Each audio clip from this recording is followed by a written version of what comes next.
Un discours qui culpabilise les Français. C'est comme ça que vous l'avez vécu ? Bah oui.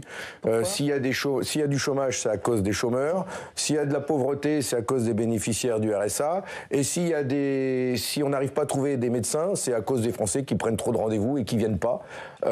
Bref. C'est pas un peu caricatural ? Ah bah, c'est ce que j'ai entendu, excusez-moi. Enfin, si ça va mal, c'est à cause de nous et c'est pas de sa faute. Et c'est comme la smicardisation de la France. Le nombre de smicards est passé en France de 12% en 2017, quand Emmanuel Macron est arrivé au pouvoir, à plus de 17% aujourd'hui. C'est quand même pas de notre faute, hein. C'est quand même un petit peu le résultat de leur politique. Donc les Français ont bien du mal à joindre les deux bouts, à élever leurs enfants, à payer leurs factures, mais c'est toujours de notre faute, et ça commence à bien faire. Alors hier, vous avez dit, c'est pas Gabriel Attal, c'est Gabriel Thatcher. On est quand même loin de la poll tax, qui a été qui a valu le départ de la première ministre britannique. Vous forcez pas un petit peu le trait sur Gabriel Thatcher ? Mais ce qui m'a marqué dans le discours qu'il a prononcé hier, c'est qu'il est allé même plus loin dans le discours libéral que celui auquel je m'attendais. Par exemple, ils ont décidé, ça je ne l'avais pas vu arriver, ils ont décidé de déshabiller la loi SRU, la loi qui impose aux communes de construire 25% de logements sociaux pour pouvoir répondre à la crise du logement qu'elle a dans notre pays.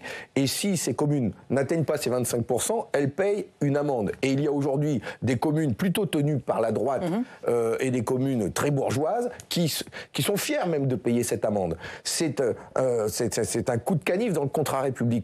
Alors, lui, il a dit qu'il fallait intégrer dans ce calcul les logements intermédiaires qui bénéficient aux classes moyennes. Enfin, plus qu'aux classes moyennes. Ce sont des logements qui ne sont pas subventionnés, justement, pour pouvoir accueillir des familles, des classes modestes, des classes populaires, des travailleurs, des aides-soignantes, parce que c'est ça aujourd'hui. Hein. Eh bien, voilà, ils n'auront plus l'obligation de construire ces 25% de logements sociaux pour ces familles-là. Et mais ça, vous vous rendez compte la crise du logement qu'il y a dans notre pays. Et je ne sais pas où ils vivent. L'année dernière, en 2022, en 2023, la France a construit entre 80 000 à 90 000 logements sociaux, quand l'objectif était d'en faire 150 000. On est en dessous de tout. Il y a plus de 2 millions de Français qui sont en attente d'un logement social. Et on n'en a pas parce qu'ils n'en construisent pas.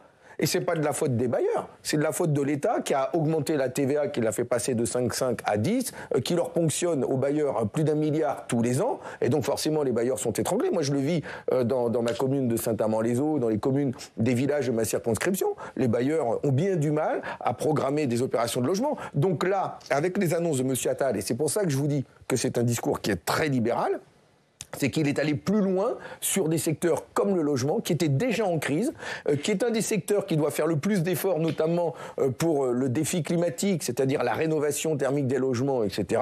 Mais allez hop, c'est l'économie de marché qui va prendre le pouvoir, et je trouve que ça, sur ce sujet-là du logement, c'est extrêmement grave. Lui a axé son discours sur les classes moyennes, en disant c'est elles qui ont besoin aujourd'hui qu'on s'intéresse à elles et qu'on les aide. Est-ce que la gauche, dans les années précédentes, n'a pas un peu oublié ces classes moyennes, ce qui a nourri par exemple une partie du mouvement des Gilets jaunes vous savez, moi je suis secrétaire national du Parti communiste français. Ouais. Et donc je rends compte de la politique et des propositions que mon parti a défendues ces dernières années. Et j'ai été élu en 2018, à peu près en même temps qu'Emmanuel Macron, lui, est devenu président de la République. Donc j'ai vu ce qui s'est passé, ce qui se passe dans mon pays depuis cette période, et ce que nous avons défendu, ce que nous voulons pour le monde du travail, pour les retraités, pour la jeunesse de notre pays. Nous battons, pour que l'ensemble des salaires soient indexés sur l'inflation.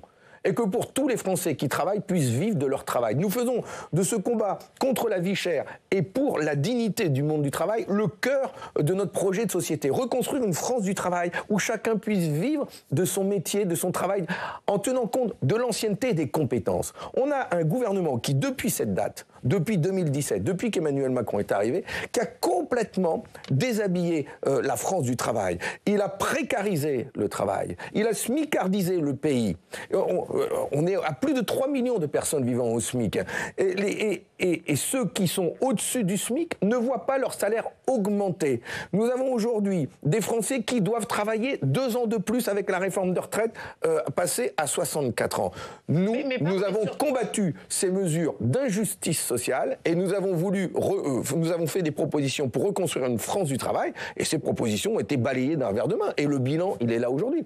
Sans parler de notre agriculture, mais je pense qu'on va y revenir. On va y revenir. On a un pays qui est complètement passé à la moulinette des politiques libérales. Mais pardon, mais...